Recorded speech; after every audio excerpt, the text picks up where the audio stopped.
and welcome to another episode of History of Westeros podcast, a podcast dedicated to George R. R. Martin's A Song of Ice and Fire book series, as well as HBO's Game of Thrones.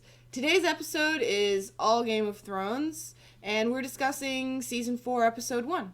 That's right, folks. We are happy to be back. We have, of course, only done one TV episode review before. That was The Red Wedding. It went really well. But we, of course, there was only one more episode after that to try again. So now that Season 4 has rolled around and we've had a lot of people request that we take on the show as well, we're going to give it a shot. If you guys like it, let us know. Then we'll keep it going. If it doesn't go that well, we're going to fall back and just focus only on our book review, sometimes show review with our heavy detail analysis style. We thought maybe that would be a great thing to bring to the table for some of you that really like the details and analysis that we're known for. And with the show, there's always a lot of detail and background history that can be filled in that a lot of people might not be aware of, and it always adds a lot when you have all the information. And of course, sometimes there's just things that are a little confusing. We clear that up for you. And of course, we've always got lots of little bits of trivia and fun stuff like that to throw in. So I think it's going to be really good. It's Monday, the day after the premiere, and it's a great day to talk about Game of Thrones. On my left here is Ashaya, as most of you know. You recognize her. On the right here is Sean. Some of you might remember Sean from that Red Wedding discussion episode. Sean has not read the book, so he is our extra view into our new perspective of someone that provides additional information and someone that comes at it from a different angle, which is something we really like to put into the mix. So, without any further ado, let's get started. I'm going to be moderating, asking questions, and we're going to go through every scene one at a time. And at the end, we'll do some conclusions and wrap up and try to look at some predictions. At the actual end, however, for all people who are looking, who have read ahead, who know the books, and who know what's coming, we're going to have a short little bit at the end of the episode where we discuss spoiler stuff. It's going to be after the credits. So if you don't want to hear the spoilers, no worries. You're not going to get caught off guard. What the credits are over, we're going to warn you again. You won't, so no worries there. But for the folks who really are interested in spoiler discussion, wait till the end of the episode. We'll have some fun stuff there at the end. So, Let's get started. Like a lot of the other seasons, the first scene is a bit of a prologue scene, so to speak. It comes before the credits. We have Tywin melting down the Stark ancestral greatsword ice, splitting it into two swords, which right away, that sounds like what the title of the episode is, which is Two Swords. Of course, we find out later that's not really what is meant. Ashaya, your thoughts on this initial scene? At first, I thought Tywin was cool enough that he was just going to reforge it himself. He used a hole in the sword. That's what he was thinking. I liked it. I thought it was really nice visual of the reforging of it. It was slightly changed from in the books, but I didn't feel too strongly about the change. Right on. Sean, what about you? That scene got me thinking, because a lot of times I'm kind of wondering, having not read the books, wondering where things are going, trying to anticipate, We like to hear where you think it's going. That's always very interesting. Yeah. Part of why I like the show so much is because I feel it's so rich, that everything in it is there with some specific design. There's nothing random or incidental. Every little angle they choose to put someone's face at, to the little piece of jewelry they have, to every line that's spoken, And so I feel like this scene is, I'm wondering what message it's sending out. Is it, boy, the Starks are really done for now. That just seals the deal. Or is it more ironic that Tywin has no idea what's in store for him? I don't know if this is setting up, Tywin's ironic tragedy, or if it's just letting viewers know, hey, Starks are done, I think there might be a little of both in there. You're right. That's it could be both too, I suppose. I think one thing that we see throughout the episode that's sort of a thematic element is that the show, where we start off with Tywin getting something that he's always wanted for the Lannisters. As we see, Jaime points out that, well, you've always wanted one of these, haven't you? And it's sort of like making him complete in a sense. Yet everything else is falling apart. Throughout this episode, we'll see that the Lannisters are fracturing. And that's kind of an interesting thing. Everything seems to be in good shape for them. The war is nearly over for them, in a sense. It certainly, at this point, looks like they've got it won, or at least well in hand. So it should be going well, but internally, things are starting to fall apart a little bit. So we'll be getting into that a little more. So the reforging of the sword is, of course, really important. The sword is called Oathkeeper. I'm not even sure that the name is mentioned in the episode, but that is the name. That's the name of one of the next episodes. Ah, feature okay. episode. When you said that just now, I was thinking, there must be a thing in a book. I don't know. Yeah, That's we right. spoiled you. Oh no. Yeah, but as Ashay pointed out, that is the title of the next of a future episode. Of a future episode. Some avid fans, Game of Thrones fans that are watching this, will all have already known that was the episode of. I think it's. I think it's not. I don't think it's the next episode for sure. I think it's like 4. The next episode is Lion and the Rose, yeah. I believe. Anyway, so moving on, the scene after the opening credits, we move into a sort of companion scene where Tywin presents the sword to Jaime. And of course, instantly we see that Tywin's intent is for Jaime to quit the Kingsguard. Jaime has no intention of doing that. And we learn a few other interesting things in this scene. The fact that Jaime is 40 years old, which we're going to discuss a bit, that causes some problems, actually. Also, the fact that Kingsguard don't leave the Kingsguard. It's a thing for life. But Tywin points out the precedence there that they've already dismissed Sir Barristan, so there's no honor in there. And of course, Jaime points out he doesn't care about his honor. His honor is gone anyway. It doesn't matter. But he still doesn't want to be a ruler. It's just not what he's interested in. We'll start with Sean this time. What were your thoughts on the interaction between Tywin and Jaime there? I'm trying to remember. That was the only scene with Tywin and Jaime. Right. That's correct. So that's the one where I remember with the sword when he gives him the sword. Yeah. I remember that I thought that he. Would you want me to know what I thought about the sword or just about the scene in general? Oh, about the scene in general, about Tywin and Jaime's interaction. Something happened that I can't think of having happened any other time. Is someone standing up to Tywin and successfully walking away with what they wanted, even the sword. He's like, I guess you want the sword. I'll take that too. Like it was a little bit of Tywin. I don't know if Tywin was like realizing it's a battle he can't win, or if he has to lose too much to win it. Or he's like, maybe he'll win it later. I don't need Jaime to go to Castle Rock tomorrow. A month from now, whatever. And of course, that's part of why it's relevant that he's 40. This is something that Tywin's apparently been trying to get him to do all his life. And by the fact that he's 40 means that Tywin's sort of given up. In the book, Jaime's a lot younger, and so it seems that Tywin maybe has more time to convince him. But he takes Jaime's is that a change from the book? His age, yes, it's a major change from how old he is. And obviously, Cersei herself has changed. And since they're twins, that makes Cersei 40. I think the age is mentioned a little bit later in the Joffrey scene. Yeah, that's when it is mentioned. It's mentioned twice. Oh, is it? Is it mentioned in this It's scene? mentioned twice, yes. It's mentioned in the scene, and it comes up later. They're hammering that point in. Yes. Well, anyway, I wanted to say that my idea that the interaction there, I feel like Jaime stood up to him and got what he wanted so far, without any retribution. But also that Tywin, I don't know how to say this, saved face well. He's like, I don't really care that much anyway. Just take the sword. He's right. Because a lot of times I think it's kind of risky the way Tywin does things. He's so bold and so confident, and it works every time pretty much. But he puts himself in a situation where someone does stand up to him.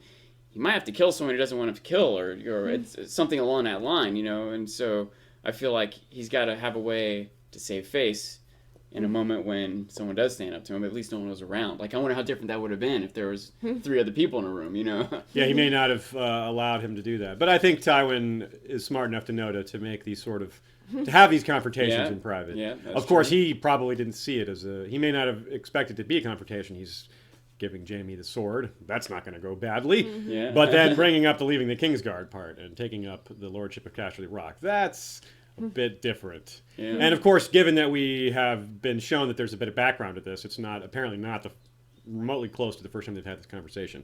Tywin just thought he had a new angle to it because now Jaime's lost his hand. He said, now that you can leave. Since the last time they talked about it, I would assume that Barristan hadn't left the Kingsguard, so that precedent wasn't there, and the whole the more obvious losing his hand thing.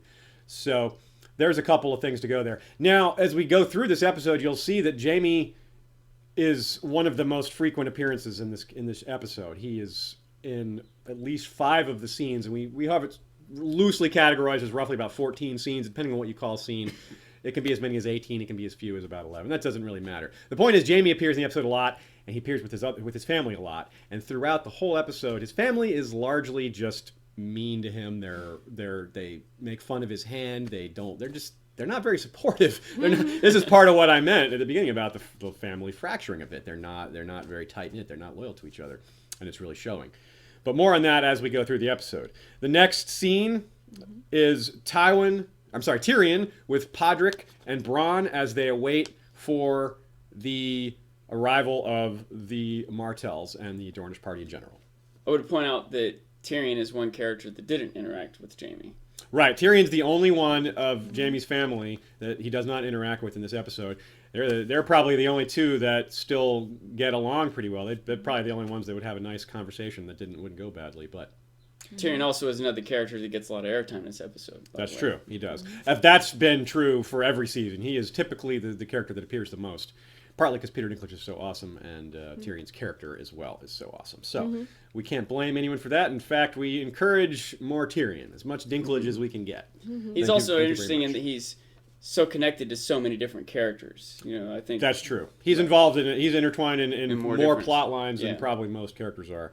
And King's Landing as a location is a bit of probably the most central location as far as the most number of plots in one spot. Definitively. Yes. Looking at my little piece of paper. Okay, well here. that's definite then. Sean says that is for sure. So we're not just guessing on that one. Now, we of course are introduced to several Dornish bannermen as the banners approach. We see in the distance. We have Bronn and Pod cracking some jokes. Tyrion is obviously very uncomfortable.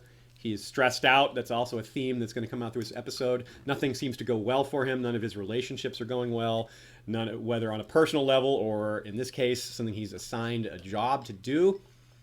Now, Shay, I know you had some thoughts about this welcoming party. That is true. Some not so great thoughts about it. We'll start with that. Well, we meet some Dornish lords, including a Lord Blackmont, and in the books, that's Lady Blackmont, Lady Lara Blackmont, and I don't really understand why they changed it. I feel like that was a really great scene, and I feel like it would have really communicated to the viewer that Dorne has gender equality, that there are ladies that just rule, and they just changed it to a guy, and I would love to know why they chose to do that. It kind of pissed me off, honestly. Yeah, it's very important to point out that some of Dorne's history, this is a good time for that. Dorne is a melting pot ethnically, and it is also a melting pot culturally, and it is a lot more progressive. They have, as you can see with Oberyn and his sexual proclivities, he is not, say, restrained. He doesn't have any, anything holding him back. He does what he wants, and that includes men and women sexually, and this is not uncommon in Dorne, and it's just a part of their culture. Like Ashea mentioned, a major difference politically is that women can inherit. They inherit on the same level as men do. It's not that women are able to inherit, which is technically possible for all the kingdoms in Westeros. Women can inherit. It's just only when there's no men. In the case of Dorne, the oldest inherits, male or female. So that's a really important difference. And like Ashea said, they could have introduced it right then by having that messenger who was a female character in the book. They specifically changed a female character to male. I did really like, however, in that scene, I did like the introduction of the sigils and that scene with Bronn and Podrick. I thought that was really well done, and then they just kind of ruined it for me.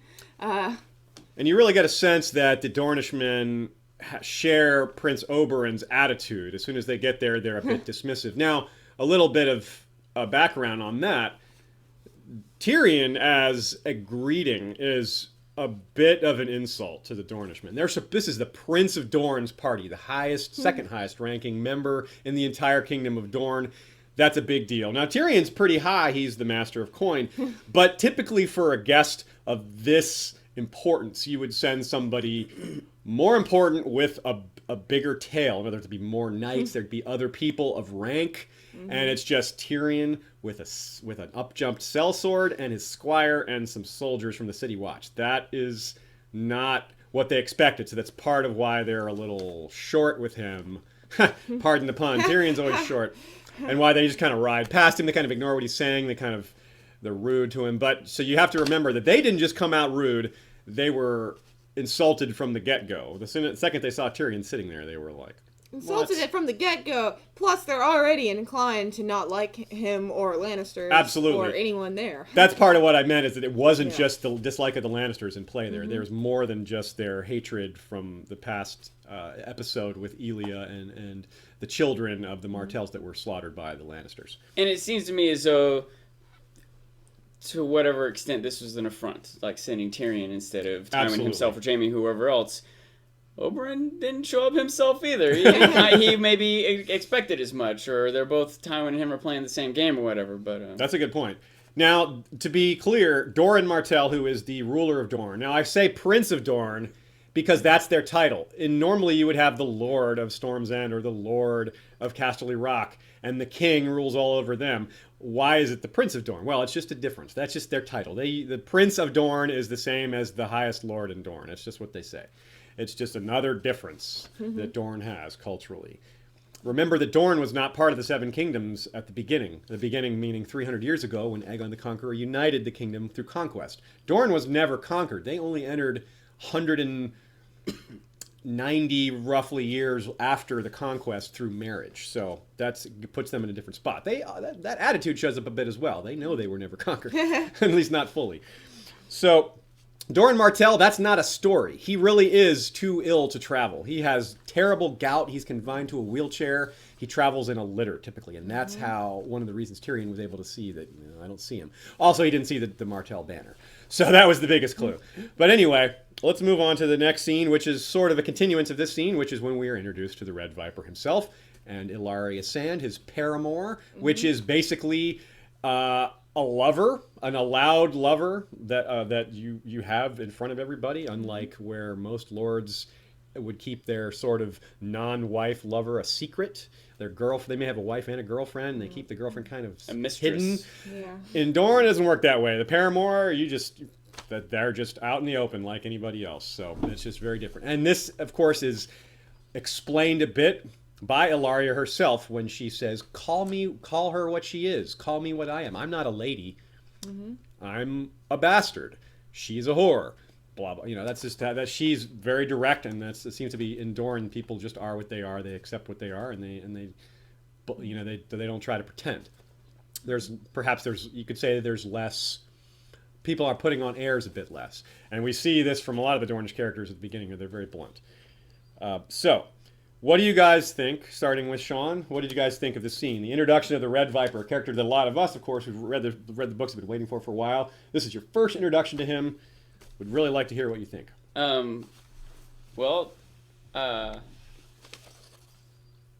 One thing I will say, this is a frustration I have with the show in general, is that a lot of this scene was, I feel, just gratuitous nudity. Yeah, that's true. And the show has a lot of that, and I understand it must get them, X amount more viewers or whatever. But I just so wish we could get 2 more minutes of dialogue with Arya or something. You know what I mean? There's so many other things I wish we could get with those little moments.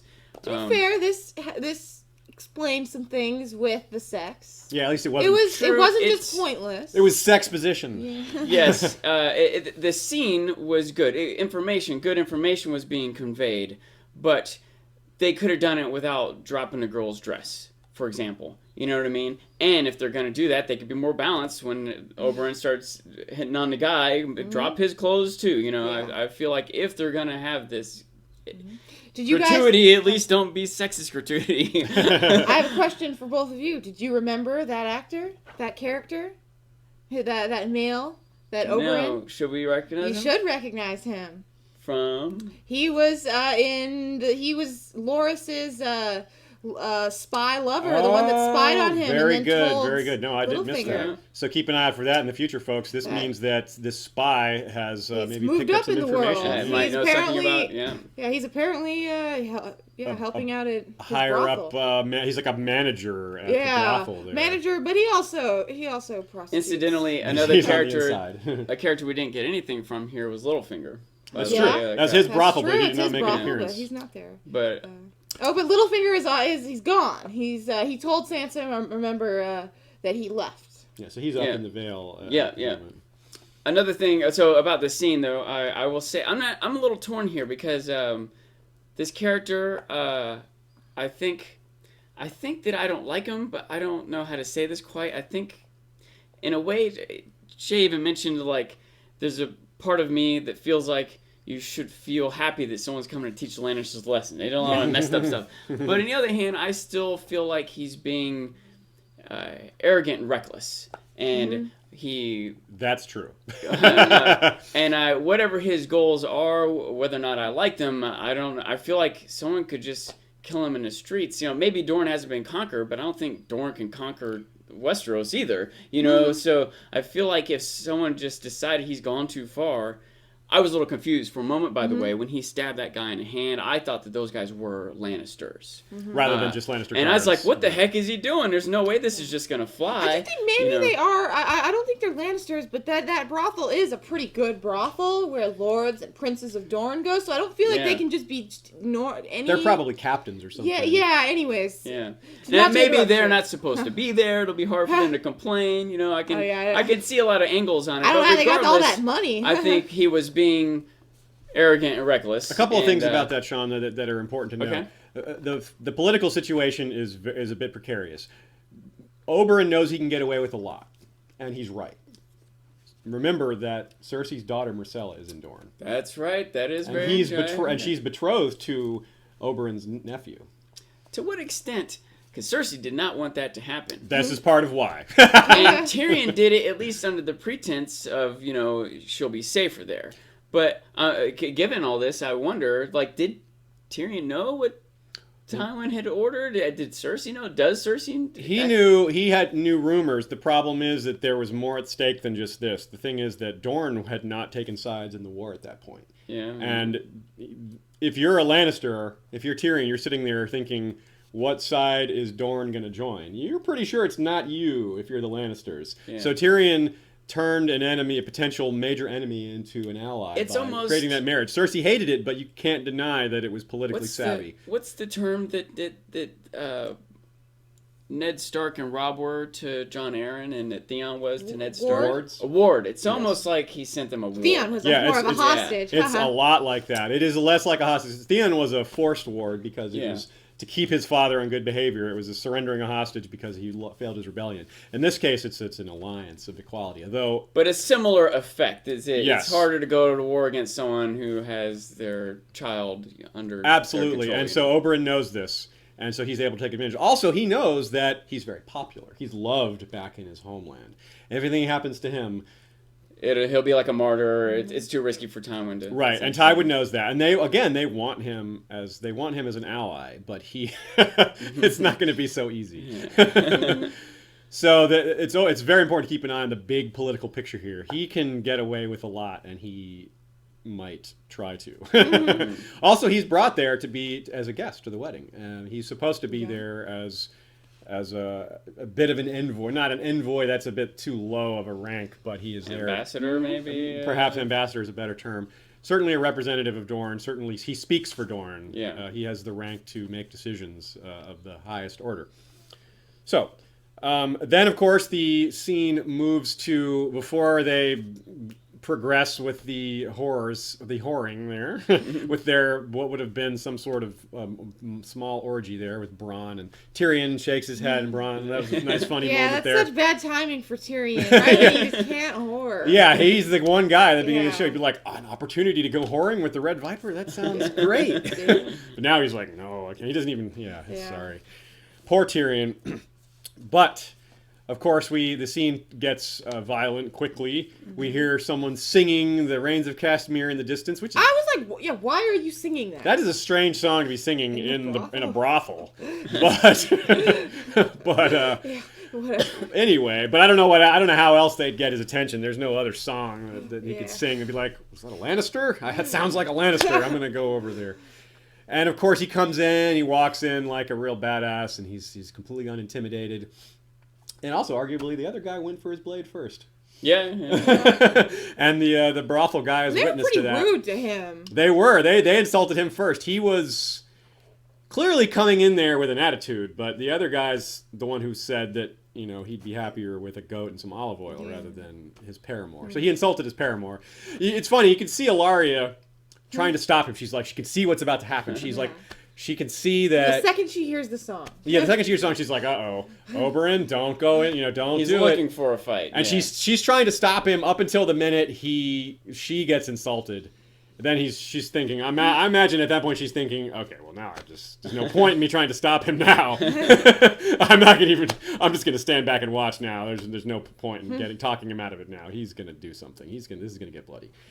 And so we immediately see how dangerous he is. He stabs the guy in the wrist and is hardly even worried about the other man. That's how confident he is. And he immediately tells the guy what's up. He says, look, if you want to come at me, this is what's going to happen. And I don't think it's clear to them who he is. I think if they knew he was the Prince of Dorne, I don't think they would do this. But he didn't. He wasn't about to let them know. I think because he wanted to pick this fight. So, Shay, what's your thoughts on this scene about the confrontation part rather than the whoring part?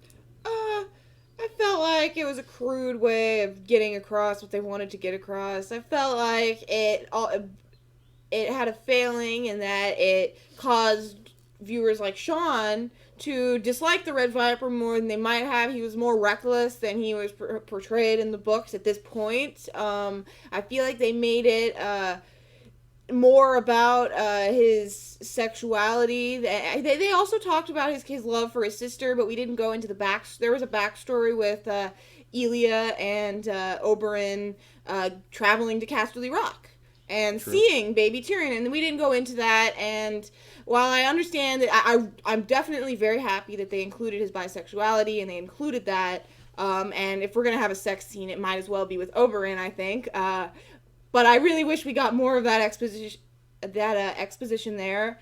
And I felt like it did his character a disservice, as Sean doesn't like him as much as I think he might have. That's interesting. There's of course more time still for his character to become more likable. Yes, I didn't get that story. That's interesting. I didn't consider the possibility that this would be such a turnoff for some people. Also, I think it's interesting that he is the way the backstory is told, that it's presented in a way that both makes Tyrion really uneasy, which of course is a theme for this episode. Tyrion being uneasy and on edge and seeing what's coming and realizing that this is all really slipping out of his control, is just the way the Red Viper rolled over him and was just so in control of that scene. He's like, look, you may be a Lannister, but I'm the Prince of Dorne. I'm here for a reason. Lannisters aren't the only one who pays their debts. He reaches out and holds Tyrion's chin up. He's really just kind of owning him in that scene. And I like that aspect of it.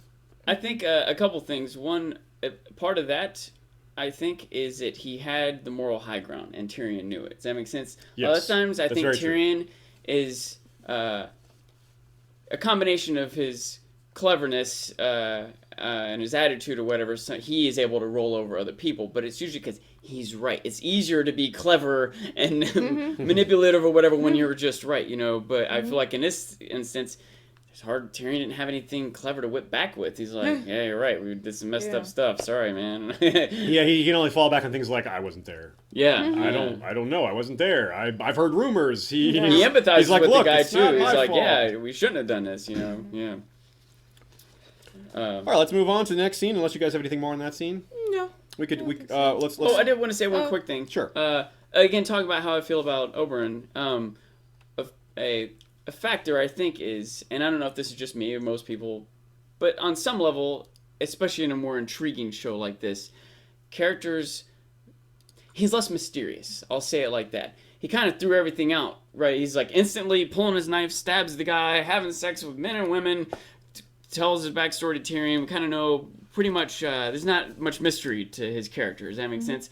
Whereas other characters, like, I don't know, Tywin or to some extent even Bronn, they seep out a little more slowly. You're a little more, you're not quite sure what to expect from them, and it's a little more interesting to see it unravel. That's a good Whereas Oberyn is just not quite as intriguing of a character himself. I think he's going to have a significant impact on the intrigue of the story, kind of like Joffrey. Joffrey is, it's not like he's There's not a lot of mystery to him behind either. the scenes planner or this stoic, waiting for the right moment type guy. He's just, it's all on the table. But he makes it all very interesting. And that's kind of how I don't mean to lump Oberyn in with Joffrey. I don't mean to even say I don't like him, but I don't particularly like him, Interesting. But I think that's at least part of the reason why. He just doesn't quite have the intrigue that other characters do. Yeah, you're right. He is, everything's pretty much on the surface with him, and that does make him a bit different. wrote bluntiness. Bluntiness. He has epic level of bluntiness.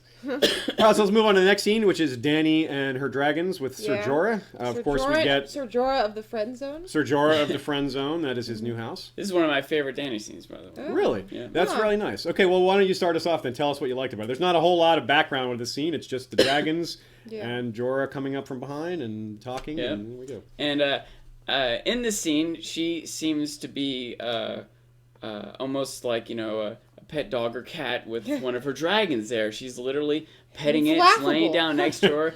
And in my mind, I'm kind of thinking, it's kind of neat that she has this close relationship with her. And I'm sure so many viewers out there think it's so awesome to be able to pet a dragon, But in my mind, I'm thinking, we have a little kitten. And every now and then playing around with the little kitten, it's not trying to, but it just accidentally slices my finger open. What if at some point this little dragon accidentally chopped Daenerys' finger off, and it's still growing, and it's just, it's such a dangerous animal. And, but whatever, that's not what this is about. This is about the cool imagery of dragons, and she's this girl, trying to liberate slaves and everything, I'm not going to worry too much about the details of how realistic the dragon, and all of a sudden the dragon's like, in her face, and she's like, oh god, my dragon's dangerous. And I'm like, wow, this is a factor. There was a level of realism that I didn't expect to be addressed, and I really, really appreciated that. I think that it also, I'm sure, in addition to being a little bit of realism in this fantasy world, it was also, I'm supposing, gonna set up storyline stuff. The fact that she can't necessarily manage these things is gonna affect whether or not how she's gonna wage wars, or what other people might, the level to which they will trust her or fear the dragons or whatever else. Now, there's something else at work in this scene that I think is interesting. If you compare what's happening to the dragons in season 3, the first scene of season 3 that involves the dragons, it might be the first scene of the season entirely, is Daenerys on her ship, and she sees it's basically a similar scene where you've got the smaller, the white and green dragon, Viserion and Rhaegal, are flying together and they're fishing, and Drogon is off by himself a bit, and this is a kind of developing pattern that the black dragon, the bigger dragon, is the one that Dany seems to be closest to, while the other two kind of spend time more together and playing with each other and fighting a bit. You see that they start to fight amongst each other, which is something that we didn't see a whole lot of before. They were sort of pecking at each other. They were kind of scrambling for food, but now they're almost out and out, like they're kind of roaring at each other and fighting over food a bit more. It's got a bit more. They're becoming more adult. Let's put it that way. They're starting to assert themselves a bit more. They're not just babies.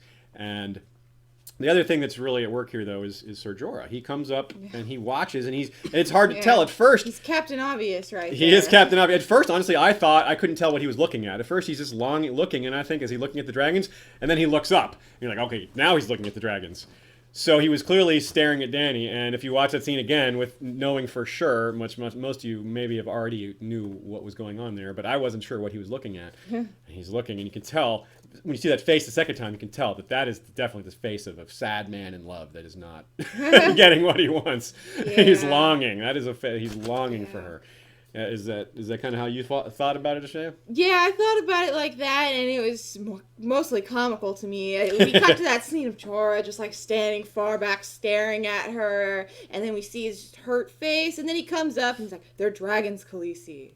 They can never be tamed." I'm like, "Yeah, thanks, Jorah. That's very obvious." He's like, "You should just ditch them and hang out with me." I don't know. I personally don't like Jorah very much, and I think it always makes me laugh when I see him longing after Daenerys.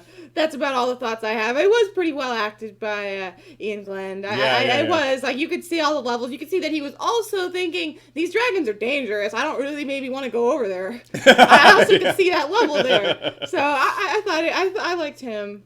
Just not Jorah. So the scene then changes location a bit to showing the army, and Dany walks in front of her army, and they make sure to show us just how big it is. They do that wide angle or top view where she's walking past all the ranks of her Unsullied, and just a reminder of how big her army is, which I think is really nice. And then this next scene, which you guys, of course, will give your own opinion on this. I thought this was a little silly. This contest between Grey Worm and Dario about holding their arms out and holding the sword up all night. Yeah. I thought that was a little silly, but at least it got the point across that even her, beyond Jorah, even her captains are so eager to win her favor. They want to ride next to her. They want to do all these things. That part, I thought it was maybe a little awkward how they got that point to us, but I like that they made that point. Mm-hmm. What do you think about that, Shay? I would have to say I didn't like the scene very much in general. It just felt a little off to me from when she appeared. She's like, "Where's Dario Naharis?" And then it's just a kind of a weird tone to that scene, and it was just a little comical. It got across that Dario's a different actor now. Let's introduce Dario and say, "Where's Dario?" She goes and finds Dario. It got that across. But it seemed out of character to me for Grey Worm to be doing this with Dario. I suppose. I just wouldn't have expected it from him. We learned that Grey Worm has feelings for Missandei, which is a change from the books, as Missandei is very young in the book, so that wouldn't be the 10 case. or 11, yeah. I don't necessarily have a problem with that he has feelings with her, because we do hear about in the books about Unsullied paying women and sleeping with women just to cuddle with them, just to sleep there, and I guess maybe do some more things like he was insinuating. So it's not that odd. I guess I just wasn't crazy about it, but yeah. Sean, what did you think about the actor change? I think it was fine. I think that for those who don't know, the reason the actor left is because he was signed on to be part of the Transporter franchise of all things. So I didn't particularly like the last guy. Yeah. Although that said, I don't have as much to base it on as people who read the books. I didn't have some expectation for part of why I asked what this character's supposed to be like. Fresh perspective. And this guy that's replacing him seems at least as good, if not better. We haven't got very much from him anyway. It's true. I feel like that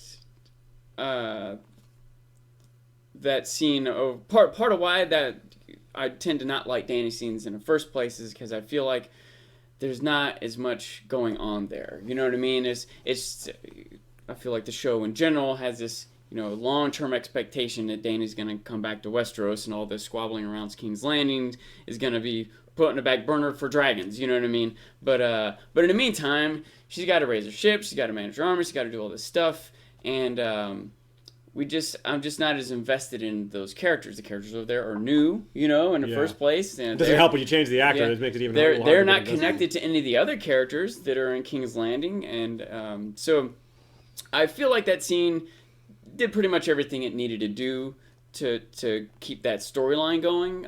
Even though and again, not knowing as much as the books, it seemed like Grey Worm at least wouldn't have been doing something I feel is irresponsible. You got thousands of guys standing there waiting, two guys goofing around. You had some thoughts on that, actually, Sean, that we talked about last night about the men standing there. Yeah, there's a few times. This is another detail I feel like I'm nitpicking a little bit. I happen to have been in your army, and so I have a perspective of what it's like to have guys, in formations standing in the sun, waiting for the go or whatever. Hurry up and wait. They say that all the time, And there's even specific military commands when you have people assembled like that to be at different levels of readiness, actually at attention. You're stand up straight, shoulder square, arms by your side, When there's parade rest, where your legs are spread, you put your hands behind your back. Then there's at ease, where you can stand and walk and talk, and you just have to stay in that spot. I think you have to keep your right foot in place or something like that.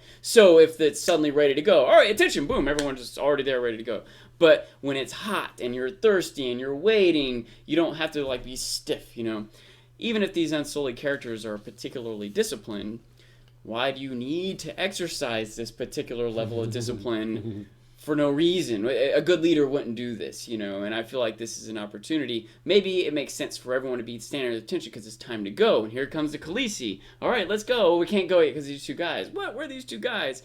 Well, at that moment, I feel like some leader there should be like, all right, at ease. Hold on, you know, no need to make these thousands of guys stand there tensely waiting for nothing. That's a good point, because this is one of the problems that Dany's army has. She does not have officers. She lacks officers. Those are all foot soldiers who were trained to be grunts. They were trained to be disciplined fighters. None of them are educated at all at being officers. So that's actually an officer that she faces. But yeah. She has Barristan and Jorah and Dario's a captain, but he's really captain of the sellswords. You would think Grey Worm would be learning. You know? Yeah, it's true, but it's a good point that her army does lack middle command. It doesn't have that aspect, and that could be a problem for her later. Also, it's good to point out that the Unsullied are a bit special in the way that they're trained. They are specifically trained to do exactly what they're doing. As part of their training, they spend all day standing. not every day. They, of course, go through a very brutal training. Their training is reminiscent of the Spartan agoge, which is only 2 out of 3 boys even survive it. So it's particularly brutal. Anyway, we should move on. Mm-hmm.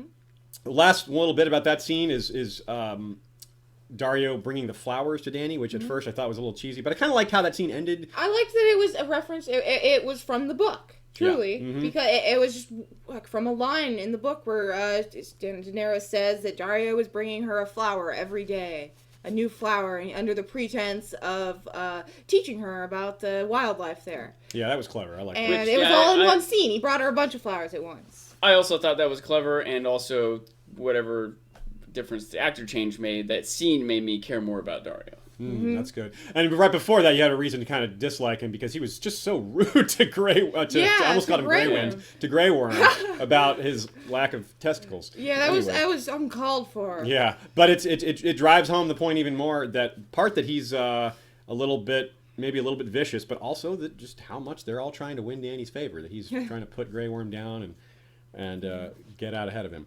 All right, so moving on.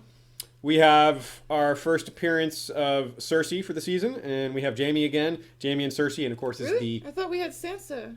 And yeah, the scene with Sansa and Shea and Tyrion comes up. Oh, I'm sorry, I skipped that one. Yes, we have Sansa and Shea is next. I skipped that. We have Sansa and Shea, and of course Sansa has no appetite, and there's no surprise there why she has no appetite. Are there hosts? This is just a discussion episode. I think there might be in your notes I don't see any mention of like Olenna and. That's later. Oh, okay. I just didn't even. That's not this scene. That's over here. Yeah, it was a different scene. That's much I did. Yeah. I had no idea you had a second page. That's fun. Okay. Anyway, Sansa and Shea. So Catelyn, Tyrion shows up and asks for a moment alone. Shea, of course, is being very motherly to Sansa, trying to get her to eat. Mm-hmm. At the same time, she's jealous of her relationship with Tyrion. So it's a kind of a bit of a dichotomy. It's a sort of she's sort of torn, I would say, Shea is at this point. Yeah. So Tyrion, of course, is trying to comfort Sansa, but he's not able to do a very good job of it. What's your take on that, Shea? I didn't feel like there was a lot to be said about that scene. I thought it was very well acted by both Tyrion and Sansa, and Shea as well. I'm not as much of a fan of the show's depiction of Shea. I feel like they tried to make her really likable, more likable, and I liked her character not necessarily being like a perfect, like a good character. So I never really like a lot. Most scenes with Shea I'm not a huge fan of. Yeah, Sansa's really good at looking sad. Yeah, she really is. Sean, what about you? I did want to say I thought that was great acting by I can't remember the actress's name, the girl that plays Sansa. I thought that was Sophie Turner. Sophie Turner, yeah. In fact, a lot of times it said, "Show me, don't tell me," you know, and a lot of times Game of Thrones is telling us, which I don't mind because there is so much. If they really wanted to show us everything, they'd have to have 30 episode seasons, you know, but also people like us in these podcasts are like fleshing all this detail out. It's so rich. There's so much to it. I appreciate it.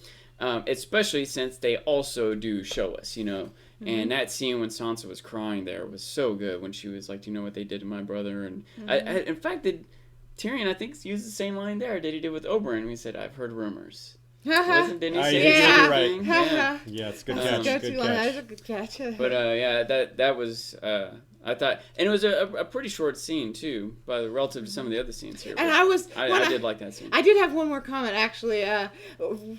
Mentally to myself, I was like, "Who told Sansa these things?" And I was like, "Oh yeah, Joffrey told her these things about her family." Oh, there was one other point I wanted to make. Having not read the books, I do appreciate Shay's character. And not quite so much her character, kind of like I was mentioning about Oberyn and Joffrey, is, again, I'm not saying she is like Joffrey, but she has an effect like he does. She makes Tyrion's character more interesting to me. Tyrion has something to lose. Does that make sense? It's something that Cersei can get on him, and it makes me more concerned for him, so... Which is a great segue, because Cersei does have something on him right at the end of that scene, which before Sansa goes off to say that she needs to be alone because it's the Godswood is the only place that no one will talk to her, which is kind of ironic because, as we'll see in a minute, someone does come to talk to her. But in the meantime, there's this scene where Tyrion goes back to his bedroom, and Shay is waiting for him in bed, and Tyrion, of course, instead of being excited, it just stresses him out even more. He's already just... Nothing's going right for him. He's got all these things to do, and it's not working. And now she's... Instead of helping him, she's putting more pressure on him and making him feel more in danger, and then she's making him feel bad about it. And it's a bit of a rejection moment, because she asks, "Do you want me to stay?" And he can't really give her an answer, because I think he's torn that he does want her to stay, but he can't take the risk. And she just takes that as an outright rejection. It's the kind of thing, he's trying to not be selfish. He wants her to stay, but if he really cares about her, he knows she needs to go. He never mind how tough it is on him. It's tough on her. She's having a struggle with her relationship between him and Sansa, and she's in danger, and she makes him, because Cersei can use her again, it makes it harder for him to, again, even if he's not being selfish, it's harder for him to protect Sansa. You know what I mean? Like, she even mocked him right off the bat. She knew what he's going to say. "I know, we've come to a dangerous place," but it's true. It's very true. He thinks it's a line, and she's just oblivious. The thing is, even if she knows it's true, doesn't make it any easier for her either. It's still tough for her. It's just a tough situation, like... one thing I like about the show, sometimes there's not like this correct answer, it's tough. Sometimes people are just making tough decisions or wrong decisions even, And they didn't solve the mystery. It was raised, but they didn't solve the mystery between them of who tried to bribe Shay to leave. Now, we know this money came from Varys, but Tyrion doesn't know that, and Shay didn't point that out. She just thinks that he's lying and that he was trying to get rid of her. So I was curious, by the way, especially when he went and answered the question. He's like, "Do you want me to leave?" He's like, "Shh." And she's like, "Do you want me to stay?" And you still want to answer that question. That planted question in my mind, because as to whether or not he did. I remember that it was in the last episode of last season, right? When Varys came to her like that. And I remember wondering at that point, is Varys doing this on his own? Is he doing it politically? Is he genuinely trying to protect her? Maybe he is being sent by Tyrion. Maybe he's being sent by Littlefinger. I don't know. I wasn't sure what to expect from that. And I feel like I didn't get the answer in a scene. I feel like Tyrion may have given Varys that money. It wasn't clear to me. Maybe it's more clear in the books. No. Okay. This doesn't happen in the books. Oh, it's just not a part of the books anyway. Books, Tyrion's like, "I'll marry Shay to someone." Oh, that's right. Yeah, he wouldn't care as much about this whole thing in the first place. Yeah, he would. Varys wouldn't be using her, or maybe he would even. I don't know, but not in his nature, I guess. Anyway. In any case, one thing I'd like to point out is that this episode has a really interesting theme of rejection. Shay is getting rejected right there. Tyrion's getting rejected from Sansa, Tywin is getting rejected, and Tyrion got rejected from Oberyn. And then it makes the people acceptances, do seem to keep the few coming up against brick that walls. we get all the sweeter, like when we get Sansa and Dantos. When we get those two together and she accepts his necklace, or when we get Daenerys accepting the flowers, it's like a sweet moment amidst all this just people being that's right. disappointed. Grey Worm and Dario were both rejected. Like, you're both going to the back. Yeah. And what's his name? subtly, but Jorah being rejected Yeah. by Dany, and Dany being rejected by her dragon. Oh You know? yeah, that's true. Yeah, almost every scene we've seen a character be confronted with a minor failure or disappointment. Yeah. With perhaps the only exception is a very small one, which we'll get to later, and that would be Sir Dantos' request of Sansa. Yeah. She initially rejects, but then she accepts, and he kind of wins her over. But we'll get to that in a minute. The next scene is the Jaime and Cersei golden hand scene. I thought the hand looked really cool. That's one thing from the book. You can't really picture it. Yeah. And they made it a little comical with his little wave there. Yeah. I liked that. I liked it a lot, very too, funny. And very subtle too. I really liked it. Just something that kind of happened in the background. It wasn't like this in your face pair of tits or decapitation or something. Now, Jaime is uncomfortable with it, and the scene in general, there's a lot of uncomfortability. Jaime doesn't like the hand all that much. He isn't comfortable with how his relationship with Cersei is going, and Cersei is a bit, maybe a bit is an understatement, a bit unreasonable about what she expects from Jaime. So let's start with Sean. What did you think about this scene? I was really taken aback by Cersei's attitude with Jaime, and she generally speaking, her character can be a bitch, but you have the idea that her and Jaime have this particular relationship with each other. That she's like, finally he's returned, and he's definitely, his return to her has been like the thing keeping him going almost, and so it would have been one thing for her to be maybe. I don't know. I don't honestly. I guess I don't know what I expected. I think I expected something more romantic, like oh my god, I missed you so much, and they would hug and probably have sex, But I guess I it's so different from what I expected. I'm still trying to think if maybe something's going on with Cersei and she's frustrated, she's taking it out on Jaime, maybe because she did say you're too late, and I'm like, did something happen that she can't go back now? And if so, what is it? Is she just being mean to him just because she's... Yeah, what does too late mean? Yeah, too late for too what? Late. Yeah, I didn't quite understand that. Too late for us to get married. I was going to marry you, but now I'm not. Wait a minute. But, too late. I felt like... I don't think it's a spoiler to say. We'll go more into we'll talk more about. I don't think we'll say too much about it right now, because we don't know what they're going to do in the next few episodes. In the spoilery section, we'll talk about this a little bit more. But this is a different scene from in the books. Jaime. For one, Jaime is in King's Landing right now, which he wouldn't have been. He wasn't here at this point in the books. It has been here for weeks. This is like he's been here for weeks, and this is the scene we're seeing. And so we didn't see their first meeting, and she's being cold to him. And in the book, Cersei can be cold at times, and she can be like reject him and stuff like that. But she's also very passionate. And she wants to have sex with Jaime, and they do have sex. And so I'm not sure where they're going there. If we do another episode discussion, we'll hopefully have something to say there. I don't want to say too much because I think that maybe they will have the scene I'm thinking of. Also, it's good to point out that they did actually have a meeting in the end of season 3. It was just... Oh, yeah, it was about 2 seconds. It was just they come into the room, they see each other, and that's it. So we don't know what transpires, but clearly they haven't been... a couple of weeks. Clearly they haven't been tight. That's the important thing. Yeah, I was going to say that, maybe that for a moment I thought maybe in that scene when he first got back, they did fall into each other's arms and have sex. Except he said that they didn't. Yeah, he said. He's like, it's been weeks. Right. So we know that much. We know that they've been separated. We know that there's some difficulty. And this appears to be the moment where she lets him know why they're having these difficulties. And he's just baffled. He's like, well, what could I have done? She just blames him in a vacuum. The circumstances do not matter. It's just that you weren't here. That's it. Yeah. You're my lover. I counted on you, and you weren't here. That's it. That's it, period. Yeah. So it seems that shows it shows some of her expectations for their relationship are different than his. It might not be logical, but it is an emotion she is feeling. It is her true emotion, and she's expressing it. Even if it's not a logical thing, she is going to behave differently because of it. She did suffer. Right. Now, at the end, the scene ends with the spy arriving, the same spy who was watching Shay and Tyrion at the end of the previous scene, appears, interrupting Jaime and Cersei to bring this news. Don't know what's going to happen with that, but it's probably going to start some bad things for Tyrion. Of course, we sort of have an idea based on what happened in the book, but we're not going to talk about that. Hold on, I gotta back up.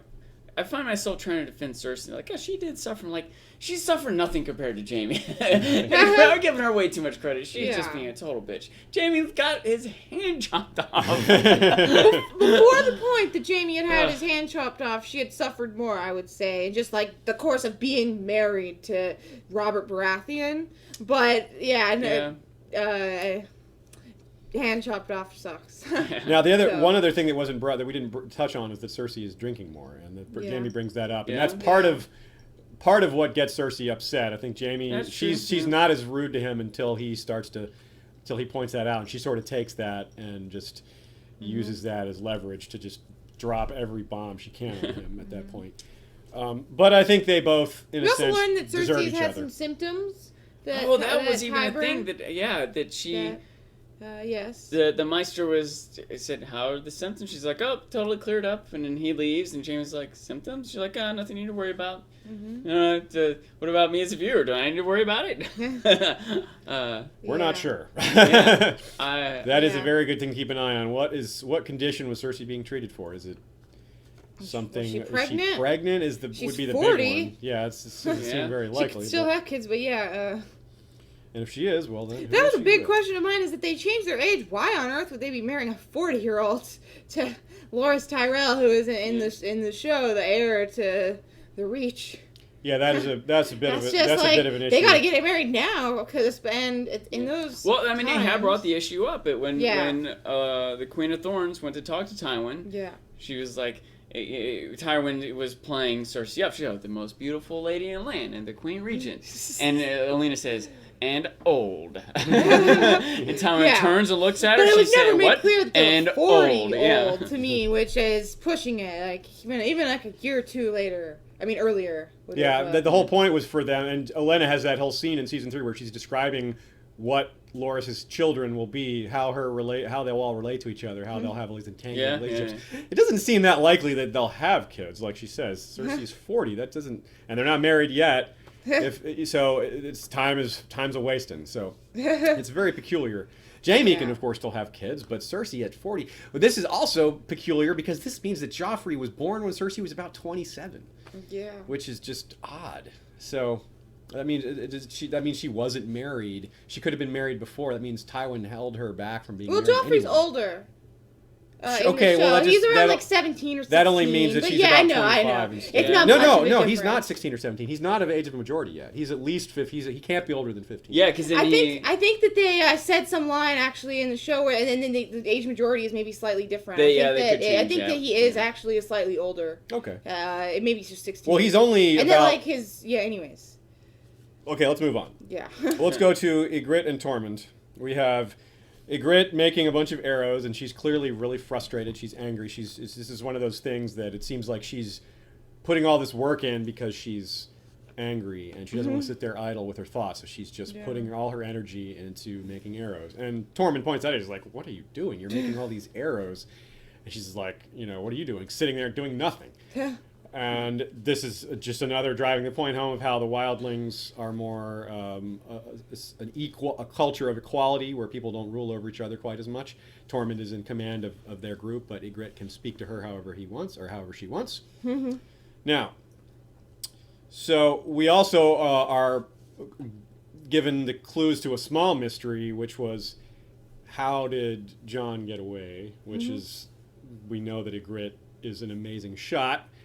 And Tormund points out that if he got away, you let him go. And Ygritte doesn't really have an answer for that. And that, I think a lot of us may have figured that out, but weren't sure. It's good to have that spelled out because it was kind of subtle, and it's nice to have confirmation of that. Otherwise, it would be a bit of a logical, it would be a bit of a oversight. Sean, what did you think of this scene? Well, I thought it was good. I thought it was interesting. I thought it was maybe a telling of her character. She still cares, because I felt that when she shot him with the arrows, that was also his last scene of last episode, or last episode of last season, right? I believe so. And I remember thinking that that those weren't necessarily lethal shots, and also I remember thinking, shoot the horse if she really wants to stop him, but I also felt like she didn't want to kill him, especially because he shot with 3 arrows. You should be, so many characters. It's another kind of typical action-y type thing. Is the good guys running around shooting arrows, and every time they shoot one, someone falls dead. But when a good guy gets 80 million bad guys shooting arrows, one random arrow hits him in the arm, and he keeps running like nothing happened, But John took 2 in the shoulder and 1 in the leg, and like, holy cow, he's gonna die. But 1, he came near death, and 2, those arrows have got to go through a lot of hide. They're not running around in the cold north without a few inches. Right, he's got some armor on. It's true. Yeah. And as we said, if she's such a great shot, she's intentionally just trying to hurt him. She's not trying to kill him. She wants him to suffer. I did feel like that scene with that, again, we're going back to the last season, but still, I think it was well performed by her. I think that the look in she her was eyes. so torn. She does love him. He is right. He's like, I know one thing. I love you and you love me, I think it's true, but she's also mad at him. He also betrayed her. He has to go home, and she's trying to understand it because she has her home too. It's another situation. It's just tough for those people. So we have another bit of explanation is given why the wildlings are sort of holding their position, why they haven't moved forward, why they haven't attacked Castle Black. It's because they simply don't have enough men. And, of course, because they also know that Jon has given the element of surprise away. They no longer have the ability to sneak up on Castle Black because Jon has alerted them to this. So, instead, they sit back and wait for their reinforcements, which comes in the form of the Thenns. We'll discuss them a bit more at the end of the episode during the spoiler part because there's some differences that we'd like to discuss that are changes from the book, but we don't need to get into that here.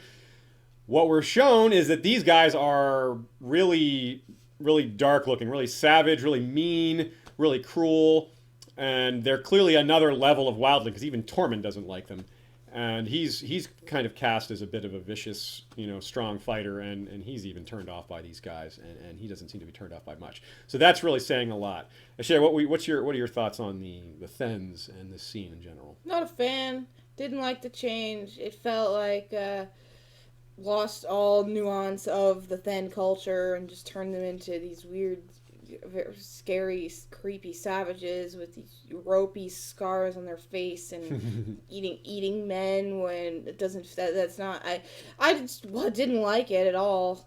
It was very intimidating and they were very scary and it was cool, visual and But other than that, probably one of my least favorite scenes of the episode, honestly. I wonder if the way they're presenting it, maybe, again, having not read the books, so you guys seem to be not liking this. Not that I particularly liked it, but I didn't dislike it. You guys seem to be disliking it because it's not what you expected. I don't dislike it. Books, I'm more neutral about it. Okay. But one thing I feel as a viewer, though, is that having the wildlings, generally speaking, were presented to us at first like bad guys. You know what I mean? They were kind of like these vague barbarian enemies and they're just faceless, But now we see them up front and on some level we're learning to respect them, if not root for them, And maybe this new batch of wildlings makes you scared again. Well, maybe it makes us think better of these.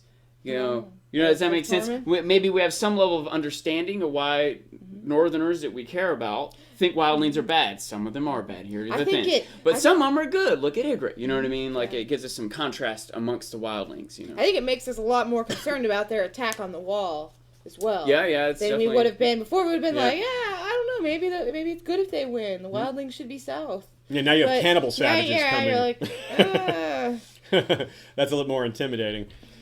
So there's not a whole lot for that scene. We're going to move on to the next scene. We have Castle Black, where we have training with Jon and with Sam.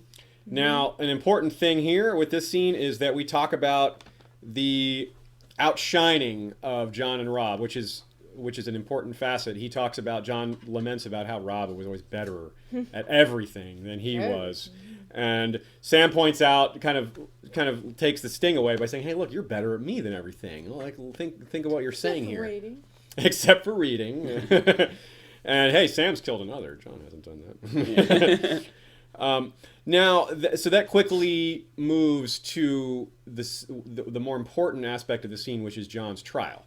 Now, Jon's trial is, of course, based on the notion that he turned traitor, that he fought for the wildlings, and that he, of course, killed his sworn brother, Corran Halfhand. he digs himself in a little more by admitting that he slept with a wildling girl. Personally, this was my least favorite scene of the episode. And that's partly because I thought Jon just got off too easy. It was just too simple. In the book, he has a really hard time convincing everybody that he kept to his vows, that he was doing what he was supposed to do. And they just kind of took his aim and believed him. They let him go, and that was that. But that's not even the biggest problem. The biggest problem to me was that he's telling them about this wildling attack that's coming. He tells them all the details. This is a huge time problem. He should have told them this already. It's not like he just recovered from these arrow wounds. He's been healthy for a while. It's possible he's already told them and he's just re-emphasizing that this is what he knows. That's the only explanation I can come up with. But if it's not the case, then it's just a really weird dropping of the ball there, a chronological error that doesn't really fit. What did you think about that, Sean? I will point out, this is one of my favorite Jon Snow scenes, by the way. Okay.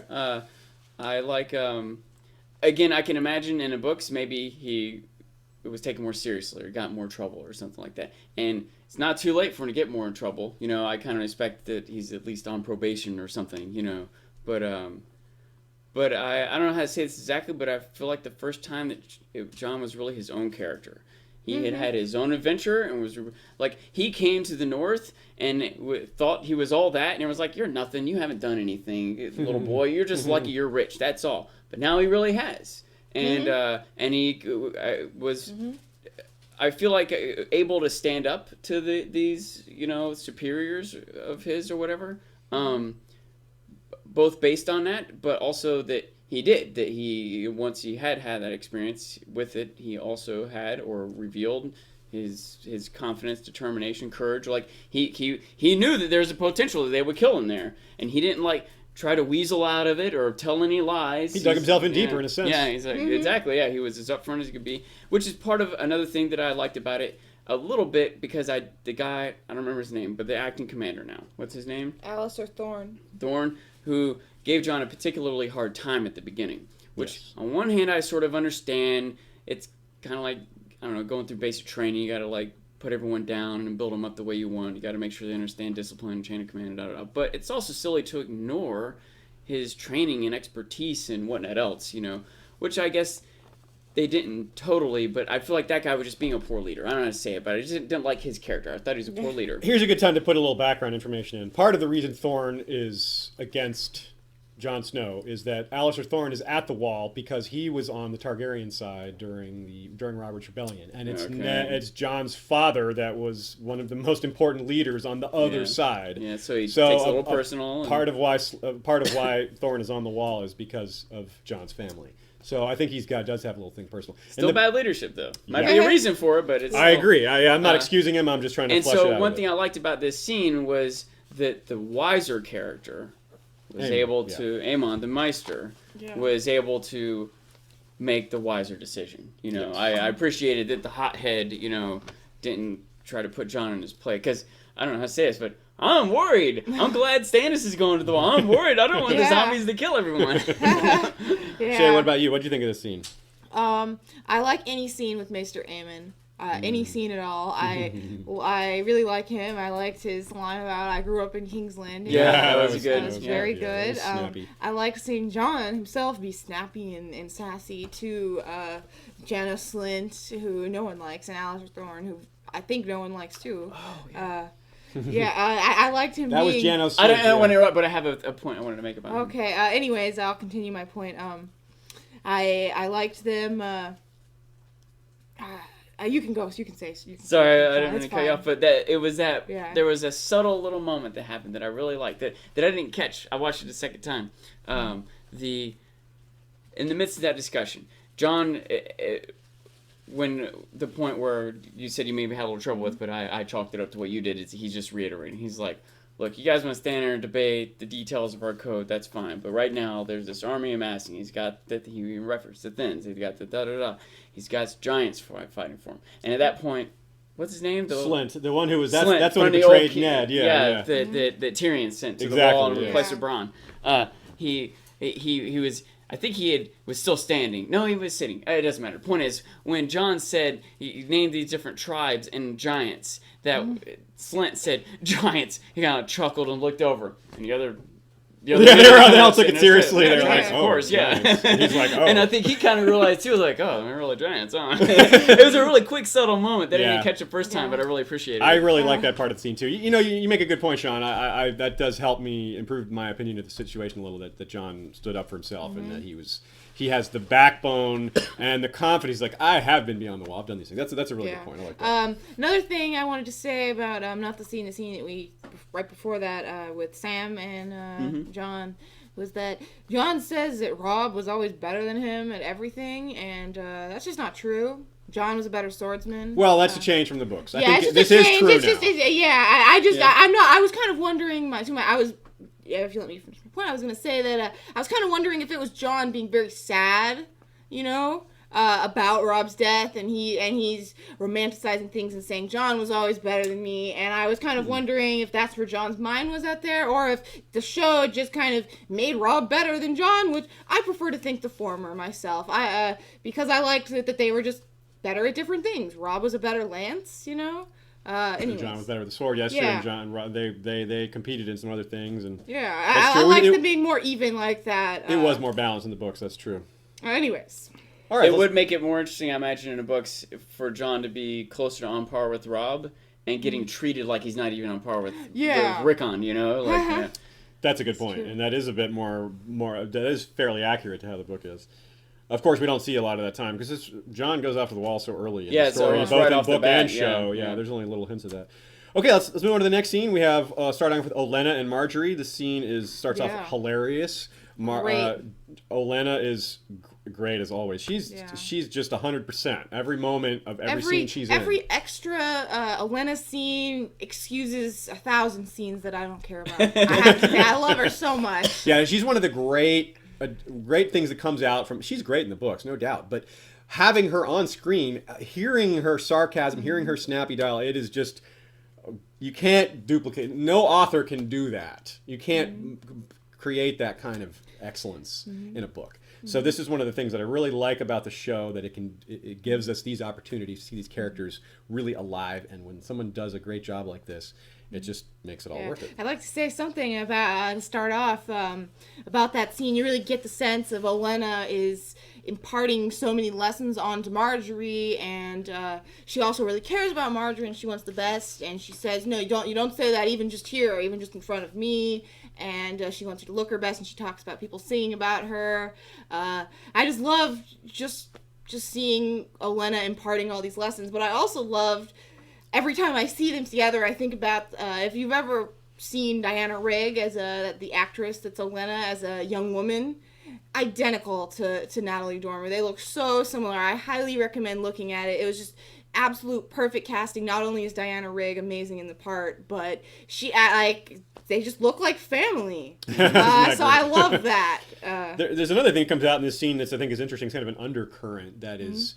Olenna's there's actually two things here. One is that the undertones of how the women really run this family, which I like a lot. In one sense, they kind of robbed us a bit of that opportunity to show how Dorne works. But on the other hand, we do at least get to see that the Tyrells really are ruled by the women. It's behind the scenes, but it's there. They show it to us that it's not so hidden. But as far as politically, these decisions are made behind the scenes, but the women really rule that family. Now, we're going to see the patriarch of the Tyrells later this season. We'll talk about him when he comes around, but we got a little too much to cover before talking about characters who haven't even appeared yet. The other undercurrent is that Olenna is really pushing for this to be important. She really wants the Tyrells to come off well here. She makes the point that when they see you, I want them... When they see you, Marjorie, they'll write 1,000 songs about you. She wants this to be a really make it moment for the Tyrell family. Remember, the Tyrells have not been a big deal for a long time. They're kind of an up-jumped family. They were the stewards of Highgarden. When Aegon the Conqueror took it, he made them lords of Highgarden. So they aren't a long-term political powerhouse. So this is a really big moment for them. Their royal wedding, this is huge for their house, and Olenna is not going to drop the ball. Sean, what did you think? I like the scene. I agree that she just makes scenes more fun. Yeah.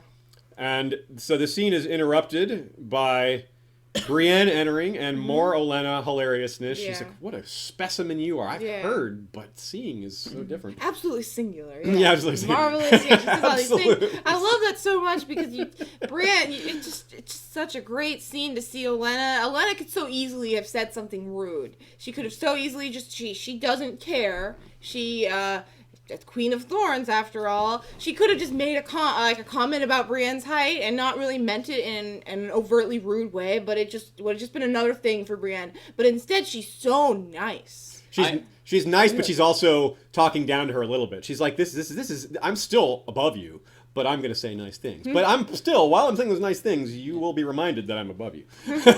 I like that Brienne also, I don't know how to say this, she stays professional. She's being complimented, and it's kind of humorous and flattering, and still she's like, a lady, my lady, she's still like, it's all business with her, And Olenna says, "You dare not refuse." Yeah, that's right. That's great. So the scene then evolves to being a Godswood / garden walk thing with Marjorie and Brienne, where Brienne apologizes for failing to defend Renly and describes the scene, makes very clear that it was Stannis, and also makes very clear that she intends to get revenge.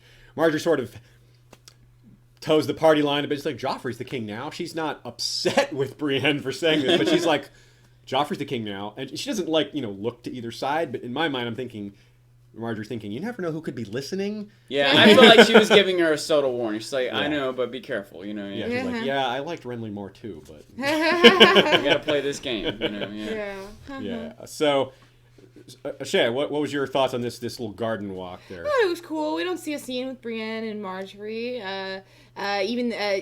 Obviously they were around together when Renly was king, as that, she was the queen and Brienne showed up there. And I like to think Olenna obviously knew that this had happened to Loras, that Brienne had defeated him. I like to think Marjorie went back to Olenna and she told her this story. She's like, should have seen this woman. She came in and she just knocked Loras to the ground. She was amazing. She talked her up, and so Olenna sees her. She's like, oh, Marjorie was not exaggerating. You are impressive. Yeah. So I liked that. I like scenes with characters that I really like that never interacted.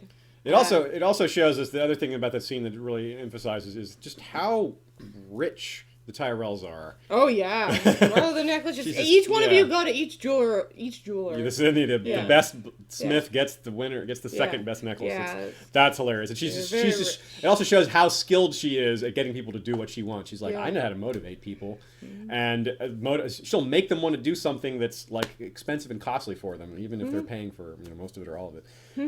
Okay, so let's move on. We've got the next scene is Jaime with the King's Guard, Joffrey with the King's Guard, Jaime and Meryn, Sir Meryn Trant.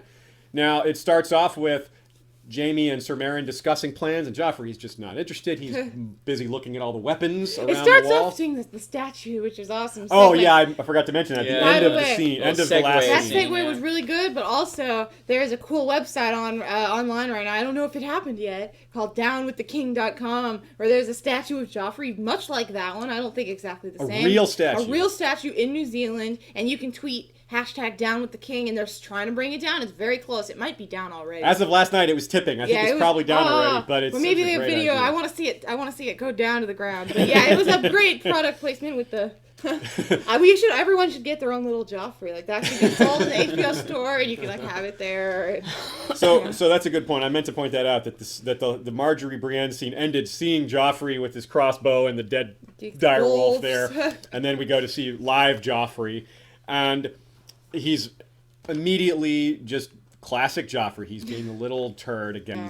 He's talking. He's not paying attention. Jaime sort of chides him a bit for not paying attention. He's sort of like, you really should pay attention to this. And he's like, I don't care. I'm looking at the weapons. And then Joffrey insults Jaime about getting captured and about not having time to make a name for himself. He pulls out the white book and shows there's a few homages to some characters from the books that are kind of important historically. Sir Arthur Dane, Sir Duncan the Tall. Those are really Duncan big. the Tall. It's been talked about having a prequel series. Has been something that's talked about in the last just for a while, but especially there have been comments made within the last year, and so that's kind of interesting. I hope lots of people are interested, and maybe HBO's like, oh, people want to hear more about this Duncan Natal.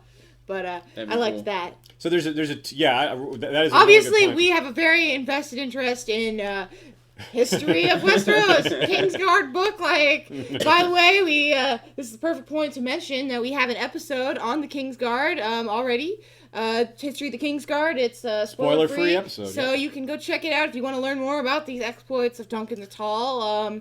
Sir Arthur Gaines, Barristan Selmy, and everyone in the Kingsguard. Yes, everyone. It's a very thorough episode. We take everything we know about the Kingsguard, and it's quite a bit, and put it all out there for you. So check that out. I can ask a quick question? Mm-hmm. Absolutely. Who was the first Kingsguard? Well, the first Kingsguard knight is not known. We know we don't even know who any of the first 7 Kingsguard. In fact. Okay. All right. Who is the first known? Is there a first known credited? No. It's too awkward of a question. That would be interesting. Aegon the actually. Conqueror did form the Kingsguard. So it's only a 300-year-old Yeah. institution. Okay. But we don't know who he named to the first Kingsguard. There are technically like legends of like there's a legend of someone who was said to be a Kingsguard knight, but he was from so far back in history, he wouldn't have been a Kingsguard knight. So he's technically like the first legendary one, but he's not actually. Yeah. Okay. Now, another thing about this scene is that there's jockeying for position. One of the themes of this scene is jockeying for position. Not only are Joffrey and Jaime sort of trading verbal jibes with each other, but Sir Meryn is also jockeying with Jaime for his position as personal Kingsguard to Joffrey. Jaime's like, well, thanks for doing that while I was gone. Meryn's like, I was the one guarding Joffrey. What a thing to say to Jaime. I mean, yeah. Where do you get off? He's like the uncle, maybe father as far as you know, of the king, and he's the Lord Commander of the Kingsguard, and you're just... And I think that's I think one thing that is saying to us is that Meryn disrespects Jaime because he doesn't have a hand anymore. Yeah. I think Jaime is facing that from everyone. Yeah. This is a recurring theme in this episode. No one respects Jaime. I wouldn't be surprised if there could be other factors at play too. Like, it's especially given the rumors, what's being called rumors about Jaime and Cersei. I can imagine Cersei downplaying that by bad talking, Jaime to Joffrey and the other Kingsguard and whoever else. And it's not hard because he's already the Kingslayer. You know what I mean? Yep. And what's he going to do about it? He's got no right hand. That was it. This is a might makes right world. Jaime was a guy who threw that in people's face when Cersei was giving birth. The women tried to keep him out of the room, and he said, "And which one of you proposes to keep me out?"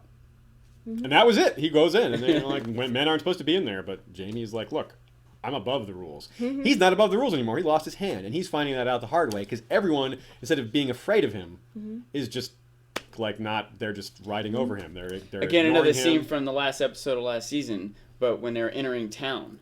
Yeah. He and Brienne, and they walk in, and it's just some guy with a wheelbarrow is like, "Move over," And, that's a very good point. That's the Bumps first moment. out of the way. Yeah. That's a really good point. That's the first point that Jaime really realizes that things have really changed for him. He's like, "Wow, man."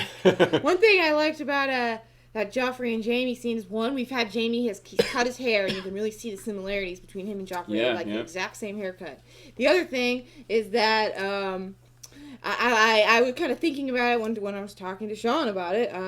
I was thinking, I was like, Joffrey knows that Jaime's his father. Like, he knows the rumors deep down inside. He's probably trying to repress it, and in repressing it, he's acting out against Jaime and not wanting to be nice to him. And Jaime comes back, and he's missing part of him, and he's not the man he was, so Joffrey's just lashing out. Like, Joffrey's gonna be an asshole anyways, but I feel like he was particularly picking at Jaime because he knew that he was his father, and he's hurt, and he's confused inside.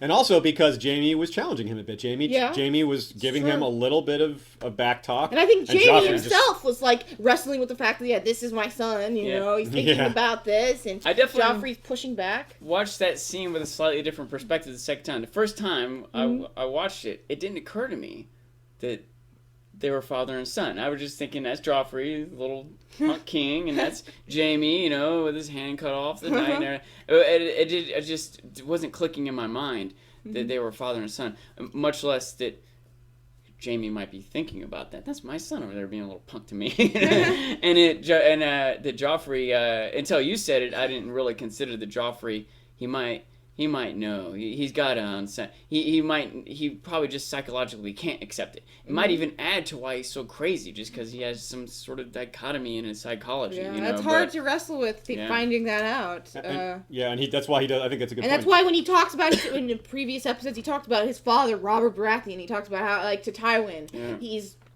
trying to just embrace that and just be like, I'm a Baratheon, I'm Robert's son. Not Jaime's, but yeah, he knows. And he likes to point out how great a fighter Robert was. Yeah. And I think that if he were to admit now, before perhaps admitting that Jaime was his father may not have been so bad, but now Jaime's a cripple. And someone like Joffrey, who can't handle any slightest bit of insult to himself, he would not like the thought of his father being a cripple. So I think it's probably even harder for him psychologically now if he's wrestling with it. Okay, well, let's move on to the next scene. We have Missandei and Dany. This is the second Dany scene. With the flowers? Yeah. Yeah. Yep. The flowers. We kind of talked about it a little bit, but maybe we have more. Now we have as well. That's right. The flowers were not in the first part of the scene; they were in this. Yeah, scene, we ended up talking about it. You know, some of those things are connected. Talking about Dario. Yeah, it doesn't really matter. But the order. If you're of that. watching this, you've seen the episode, I assume. So the important takeaways from this scene were that we get some detail on the Great Masters and the Great Pyramid. The fact that we get a lot of just setting these guys up to be really, really bad guys. They're already slavers, so it's already everyone's already put them in the bad guy category as soon as you hear that term. Even Westeros doesn't do that. So that's an interesting setup, and we have the slaves crucified pointing the way to Meereen itself, and we have Dany's steeling herself for this, saying that she wants to see every one of those slaves. She doesn't want Sir Barristan to take them down so she can't see them. She wants to remember every slave. She wants to get revenge for every one of those slaves, and she wants all of them to have proper burials. So she is really the slavers have sort of raised the stakes, and Dany says, "All right, bring it on." She's totally ready. She just makes her more angry, makes her more focused. Sean, what were your thoughts on that scene? That's better. It was kind of a short scene and to the point. Yeah, and we talked about the flowers a little bit earlier, which was maybe the main thing to take from that scene. I did have one thing I suppose I wanted to say with the children on the cross and the scene earlier with Dario and Grey Worm. I understood that the Dario and Grey Worm stuff was meant to introduce them back to each other, but there's Dario's scene in the books where Dario he takes down the children on the crosses ahead of Daenerys to spare her from this, and I feel like that would have been a really good introduction to kind of their relationship and to how he's trying to look out for her, but that isn't exactly the right thing to do. I would have been interested in how they would have done it. I feel like it would have taken more time than I think the scene they did with Grey Worm and Dario, but I just didn't like the scene with Grey Worm and Dario that much, so I would have preferred to see Dario being looking out for her, but being wrong. I had forgotten that Dario rode out ahead to cut them down, although to flesh that out a bit more, Dany finds out he's doing that and tells him to stop. Yeah. Then, So I was saying they would have had that back and forth, and it would have had a little bit more tension there. I agree. Yeah. That makes sense. Instead this time it's Barristan making that suggestion. Yeah. And she sees it at like the first one. And I'm wondering, how did they know that the other mile markers had the children on them? Rode up. Someone rode all the way up there and back. Anyway, I think it's safe to assume there's a scouting party. We'll let that. They're on foot, so a few guys and horses can. By the way, speaking of scouting party, I meant to mention that in the first scene we see, it's very subtle, we see that there's still some Dothraki with Dany's party. They make sure to point that out, that you see that when she's walking to survey the troops, some of the guards with her are in Dothraki garb carrying Araks, which is pretty clear that they are Dothraki. So it's important to remember that she still has some Dothraki with her, even though Ricardo is out of the show. He was a major part of the books, but that actor got a different job, so they killed him off in the show. They also killed off her horse in the show, and her horse is still alive in the book. That silver horse, but oh well. Too bad. Sorry, horse. Arya got it. After I knew my horse. Okay, so let us move to Jaime and Brienne. Once again, we have Jaime in a scene. Now, this is a scene where I really like the scene from the beginning because we have Brienne showing once again that even though women aren't allowed to be nice, she makes a better knight than anyone. She reminds Jaime what his vow was. And even though Jaime has pretty good reasons for not following through, Like, Sansa's married to my family. What can I do? She's like, doesn't matter. What can you do? That's not an answer a knight gives. You took a vow. You fulfill that vow. Period. There's no excuses. We're knights, and once again, like, Brienne is a better knight than anybody else. She's more understands the code of honor that goes with it. That said, Jaime's has more torn commitments. You know what I mean? Yes. It's not that Jaime doesn't want to, but Brienne would have a tough time if I can't think of a good example, but I'm sure someone out there can come to some example where Brienne's vow would become in conflict to some other vow that she had.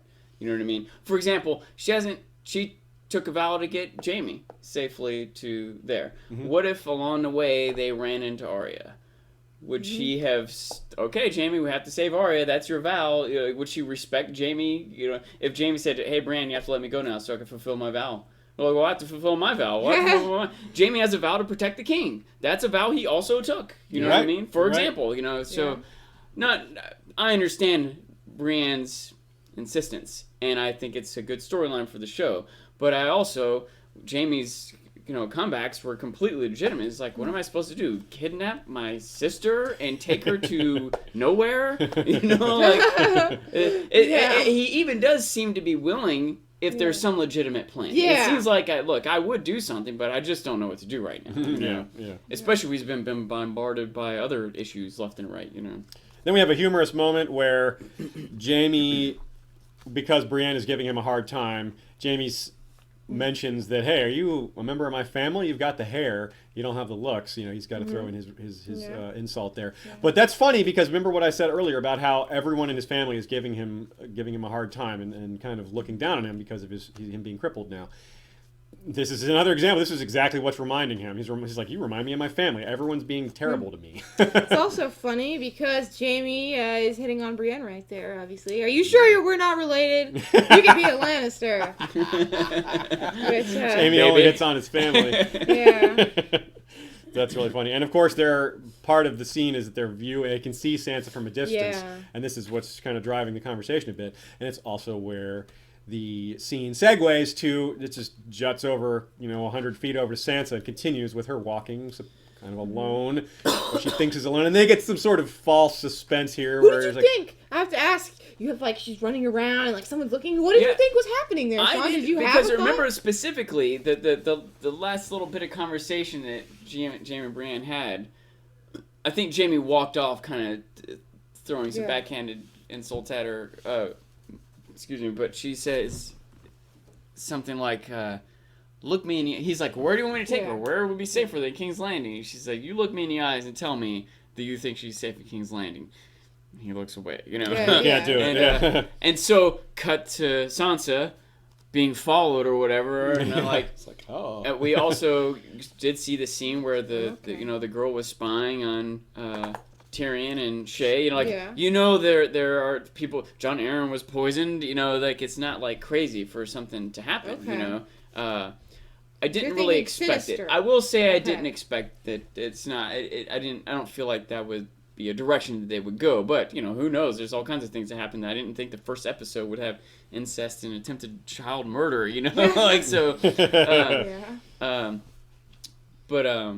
I will say that that when the episode started, they had a catch up little bit, previously on type of thing. And of all the things, they had that scene where Sansa saved that night from Joffrey on his birthday, Sir Dantos. With Dantos? Mm-hmm. Dantos Hollard. Sir Dantos. And I thought that was an odd thing to include with all that. I wonder if somehow that's connected to something. And in my mind at that moment, I thought it was going to be at the wedding, Joffrey's going to try to kill someone and Marjorie's going to try to stop him or something along that line, But then here's that guy. I'm like, oh, is this guy going to be a character? And I can imagine it's just that one scene that one time. But maybe he becomes a confidant to her through the season. I don't know. I think it'd be interesting to see where they go with that. Well, just for a little background, in the book, that is a bit more drawn out. He does slowly win her confidence.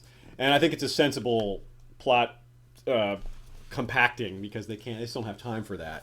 Yeah. But we were wondering because they introduced Sir Dantos. season 2, episode 1, and he isn't back until season 4, episode 1. So we were wondering what happened to him. Like, did they just did they decide to abandon that plot line, or what? But he could be a good character, I imagine, for the sake of like giving us information, especially depending on what the perspectives were in the book versus the show. But he's just someone that she can talk to. Yeah. Someone that won't be spied on or conniving or whatever else. We just get to, someone that, or maybe they will. Who knows? Yeah. Someone that hopefully doesn't have a hidden agenda, Yeah. but maybe does. But she does need that. Even if he has something else going on, she may feel like he's a confidant, and that will help even if she's wrong, because she'll at least have the experience of getting some of these things out and feeling like there's someone that she can talk to. So that could provide value for her. So I'm also interested to see how that will go. Also could give her something to lose. She doesn't have much to lose right now, and hasn't for a while. Other than just her life or whatever, know. But now that if she starts to have a friend, it might be, I don't know, we'll see. Yep. Great scene.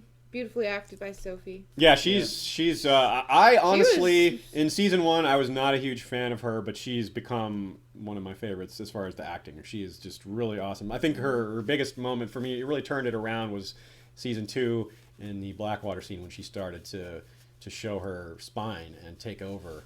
And that was like, wow, she's really, I just need to give her a second opinion. She's much better. Are you talking about the scene where she kind of jabbed at Joffrey a little bit? When she was like, oh, of course you would ride Oh, in the yes. front. Well, not that specifically, but that same episode. When it's when all the women are together and they're all panicking.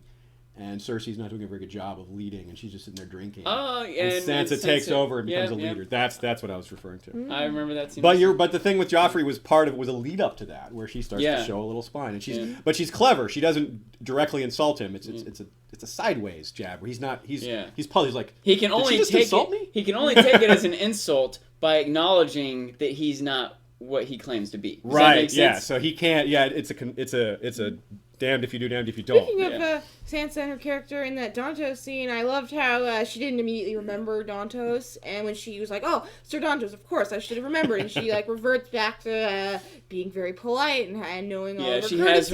Has her facade up, and her that's shields part of up, what I love about Sansa is that she can play that game, and she was really sad, and so she hasn't been, but in a second she can turn it back on and be very charming, and who could help but love her? In the book, there's a recurring theme for women, and it's a quote that I think is really appropriate, and I don't think it's put in the show, and it's, "Courtesy is a lady's armor." And it's very appropriate. Sansa embodies that very, very well. Boy, I would love for someone to say that. I would love for Olenna or Cersei even. Yeah. I feel like someone should say that. I hope that comes up. It really would be nice. I have Sansa's character all along.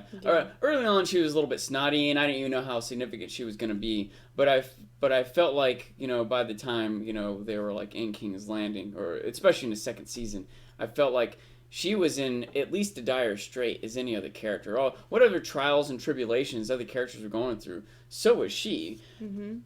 But one of the differences was that she had almost no control. She's just this little girl. Yeah. Everyone else, at least they have a sword and are riding around on their horses. Arya's out plotting her revenge and on. Everyone else is like going through these adventures, trying to make things right or exact justice or whatever it is. You know what I mean? But she's just in prison. She's in the most hopeless situation, but doing as good a job as anyone of being tough and clever and whatever else to make it through, And the person that most realizes this and puts it into words is Sandor Clegane. He says, "You're just a little bird."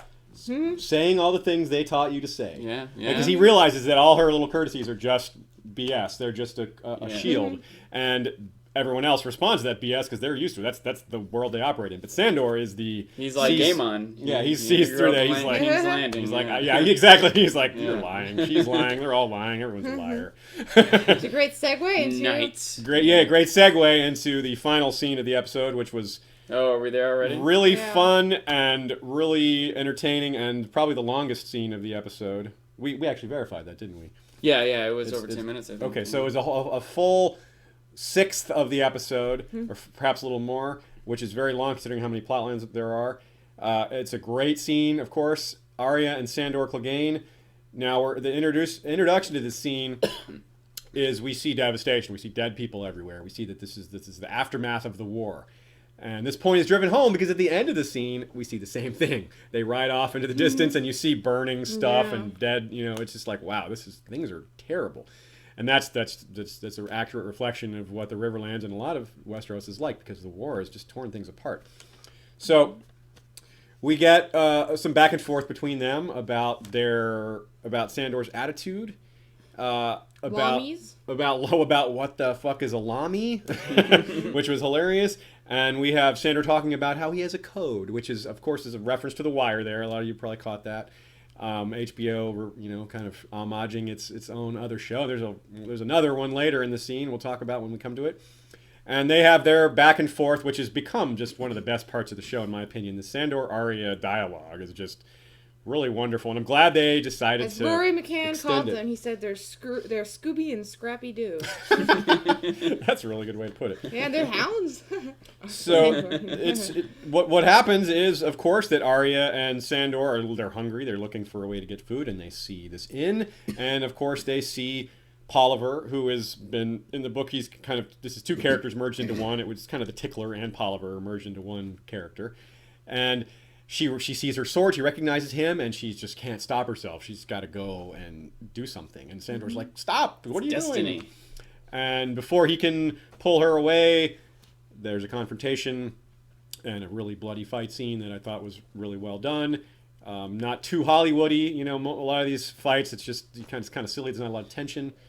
What did you think of the action, Shay? Yeah, I felt there was tension there for sure. When Sandor's on the ground and the guy is on top of him and he's getting his eyes, it was pretty gruesome. Oof, yeah. Yeah, it was all pretty gruesome.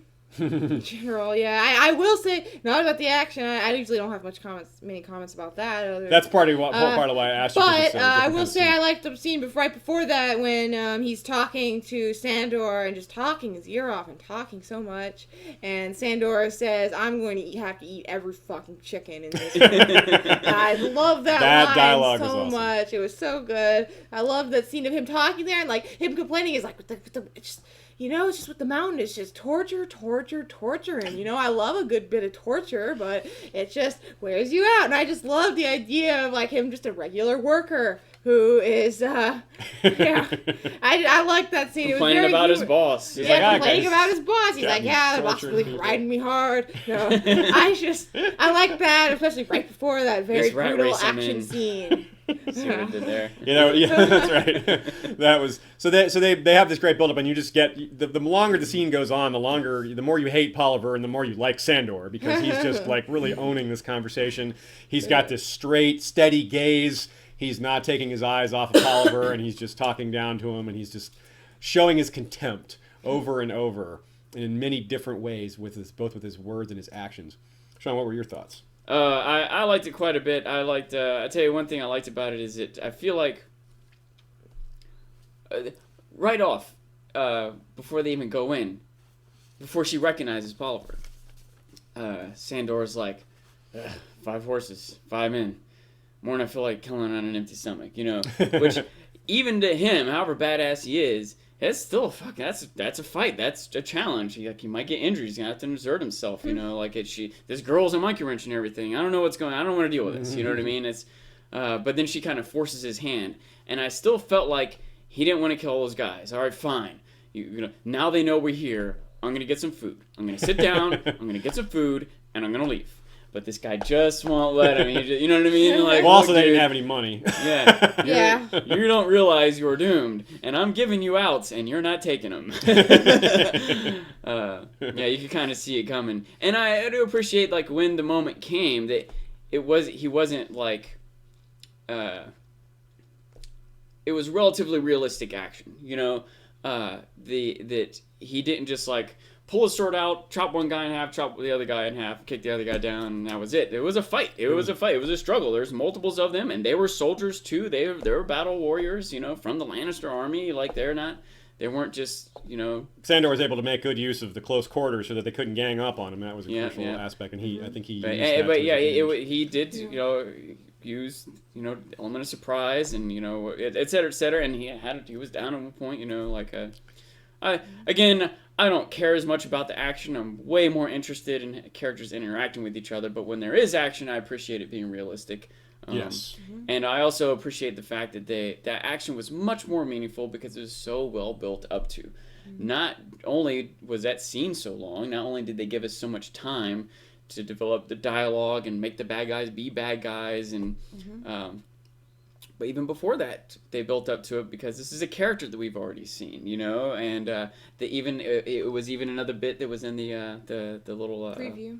Last time on type sum up thing. They showed that for whatever reason, I didn't think that was as out of place. I guess because it was kind of showing Arya and Gendry's plight.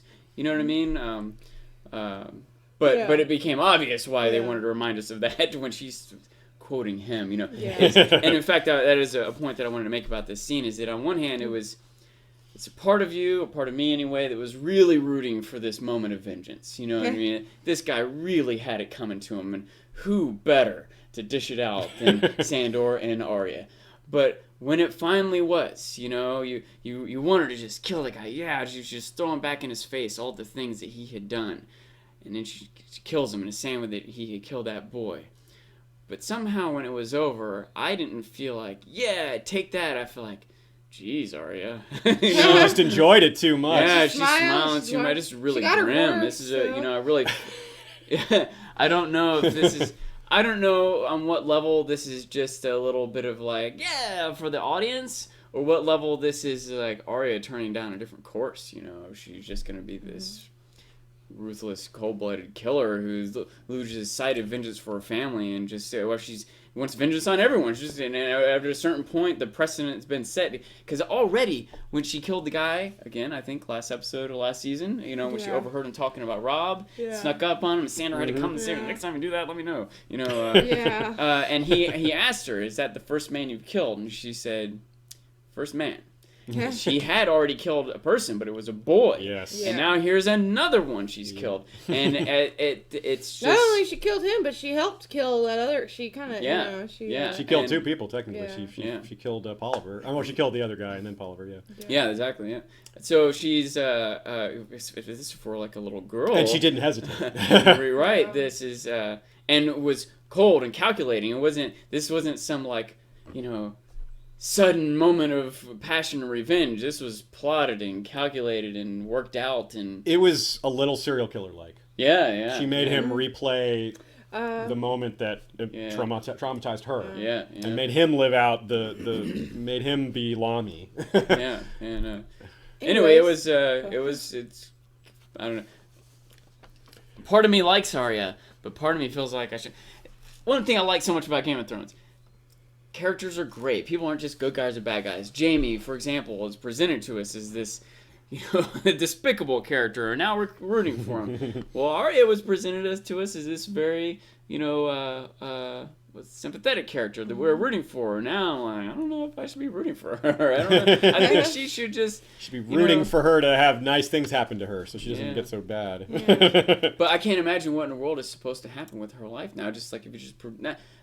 Part of me is thinking about where the show's going, but a part of me is thinking about the nature of the world. Like, what kind of person will she be when she's 25 or 30? Who would she ever marry? What's her family? She's probably just going to die in battle. I don't know. It's weird to think about. Yeah, I think we should wrap the episode up. We're almost on 2 hours at this point, but I wanted to make sure we wrapped it up with some questions for you, Sean. We wanted to, unless you have... So, we have our spoilery thing. I'm thinking we might have to just upload that separately. No, I think we got time for it. No, I mean separately from the video. Like a separate video. Okay. Anyways, we'll talk about it. I was thinking we should ask Sean what he was thinking, if there are any things he thinks will happen coming up soon. Any predictions make a call. You got any quick predictions for the next few episodes? Yeah. Well, on the horse race? There's so much stuff going on. There's so many things. The thing is... stick to these plot lines. Let's not worry about things that haven't come up. Yeah, not worry about other things, but things that just jump out to you, like, this is going to happen, probably. I will. Let me say, the thing I'm anticipating, the big thing I'm anticipating, lots of new stuff has been presented here. Lots of it's sort of continuation of what's going on. And who knows, what monkey wrenches could be thrown into things. And one that I'm sort of anticipating... Because Melisandre still threw those leeches into the fire and named Robb check. Balon, which we did get into Greyjoy stuff, so I sort of assume we'll get some Greyjoy stuff eventually, but also Joffrey, named Joffrey, right? And so Joffrey's wedding is coming up, and in the same way that at Rob's wedding, there were a lot of other people around that went down into tragedy. I worry for what's going to happen at Joffrey. Maybe nothing. Maybe it'll just be a regular wedding. Everyone will be happy. Wouldn't that just be funny? But that we do have Oberyn Martell here to exact revenge. And he probably won't behave. Yeah. I almost feel like it would be too easy for him to kill Joffrey. Then everyone's happy. Like, take that, Tywin, I killed your grandson. Tell me, like, oh, thank goodness. Like, there's no way. Like, I think the show would be over. All the intrigue would just go away. Everyone would just be, okay, cool. Now the kingdom's happy. Now. It seems like that'd be too easy. But I feel like there's got to be some kind of conflict there. But how bad it'll be. I don't know what characters might suffer for it, but I'm also, I don't know, but I feel like a lot of the things going on are going to take a while to play out. A combination because there's so many of them, and we didn't even touch like so many storylines that we didn't even touch on at all. Weren't in the episode. Nothing with Stannis and nothing with the Freys, and there's nothing with Littlefinger. So many other things. So I feel like the thing that I expect to be coming up soon is Joffrey's wedding, probably some sort of big event at it. But other than that, I think most of these storylines are probably going to stretch out for a while. All this King's Landing stuff might get accelerated or totally cut short when Joffrey's wedding happens. We'll see. But I expect for Arya and Sandor to be, who knows, maybe they'll show up at Lysa, is that her name? Yeah, Lysa. Maybe they'll show up there next episode.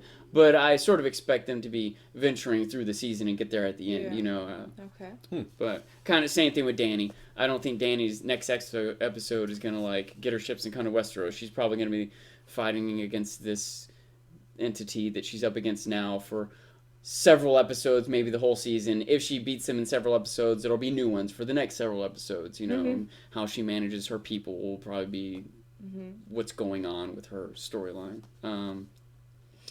All right. Well, let's do our wrap up, and then stay tuned, folks who are not worried about spoilers. We're going to talk a little bit about a few spoiler things right after the credits.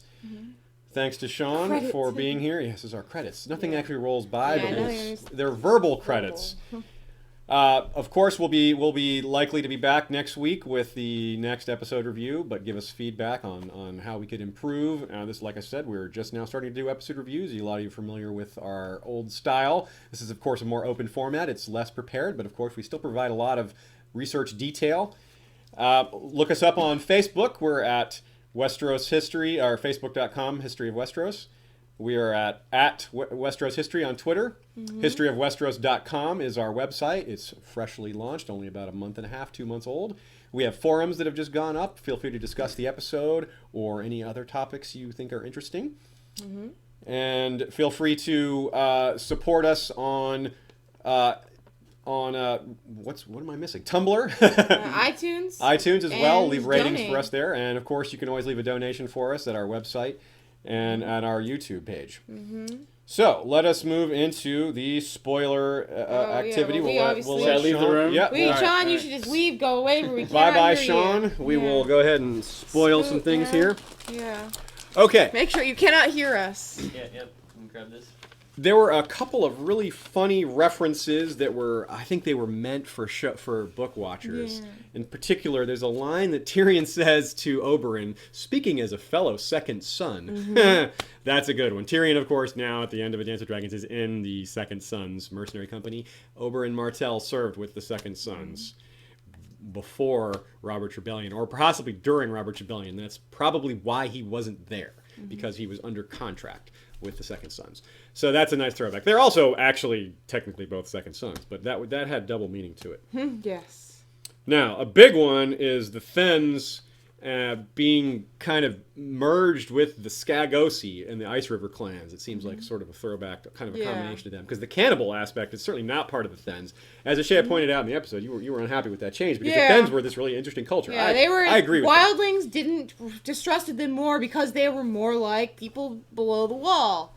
south of the wall. They were more disciplined. They had an actual organized society where they had like a lord, the Magnar, and in this they still have a leader, but it's just they're just very savage. Yeah, they still have in the books they have agriculture, and they mined their own. They had mining and I was blacksmithing. theorizing that I think maybe they made the change because, as you know, if you're watching the spoilery part, Styr, who we saw, his son Sigorn marries Alice Karstark eventually, and I felt like if they're introducing them as these very savage, like cannibal, like very crazy, just very dark people, then the eventual marriage, if they do have that, which I really hope they do, Alice Karstark is great.